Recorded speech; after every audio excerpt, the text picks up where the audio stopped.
Welcome back to Al Judge Photography. In our previous videos, we explored the first two pillars of photography: aperture, which controls the size of the opening letting light in, and shutter speed, which regulates how long that light hits the sensor. Today, we are mastering the final piece of the exposure puzzle, ISO. At its core, ISO measures your camera sensor sensitivity to light. If you want a simple way to visualize this, think of ISO like the volume dial on a radio.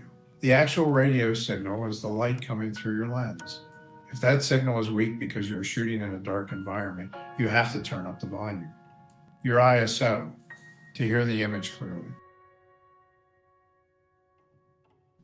Back in the days of film photography, ISO 100 was the standard most people used.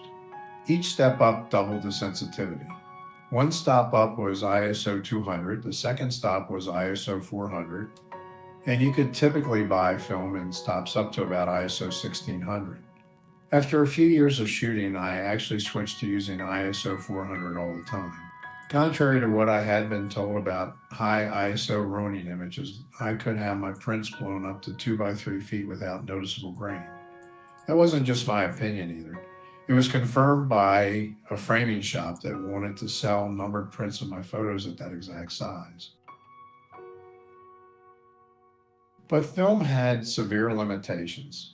I remember shooting in a rainforest in British Columbia that was so incredibly dark. Couldn't capture a shot even maxed out at ISO 1600. I placed my camera on a tree stump and shot a series of long exposures up to 3 minutes. With film, there was no way to know if the image worked until it was developed. You just had to take your best guess and hope. When those rainforest photos were finally developed, none of them showed any details. To make matters worse, if you wanted to change your ISO in the field, you had to physically change the roll of film, wasting whatever shots were left on the previous roll. Today, digital cameras have completely eliminated that guesswork. Changing your ISO is just a matter of turning a dial, and the result is immediately visible right there on your view screen. Modern ISO stops go much higher than 1600, and if you do happen to push the dial too far and introduce digital noise, we now have software programs like Topaz Denoise that can filter out the grain flawlessly. Because we no longer have to fear high ISOs, we can unlock incredibly powerful techniques. The first is using auto ISO for wildlife photography. When you are out in nature, lighting changes rapidly as subjects move through shadows. You do not have time to constantly adjust your settings. Instead, lock in your aperture for the depth of field you want, and lock your shutter speed to something extremely fast, like 1/1000th or faster, to freeze the animal.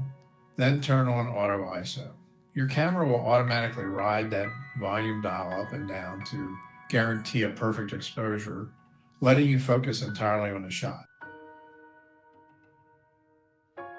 The second technique is handheld HDR, or high dynamic range photography. HDR involves taking multiple photos at different brightness levels and blending them together. Traditionally, this required a heavy tripod to prevent the camera from moving between shots, but if you are shooting with a modern mirrorless camera, the rules have changed. Mirrorless cameras utilize completely electronic shutters. Because there are no moving physical parts, they can fire off a burst of bracketed photos incredibly fast. If you combine this electronic burst with a fast-paced shutter speed of 1/1000th or faster, the camera captures all exposures in a fraction of a second. The sequence is so rapid that it eliminates camera shake, allowing you to shoot stunning HDR landscapes completely handheld. ISO is the safety net that allows your aperture and shutter speed to do their jobs creatively. Embrace the digital advantage and do not be afraid to turn up the dial. Thank you for watching. If you want to dive deeper into the subject, I have included a link in the description for my book page on my website. There you can get a detailed description of each of my books, as well as links to the Amazon pages for those books. Keep experimenting, and let's keep it simple.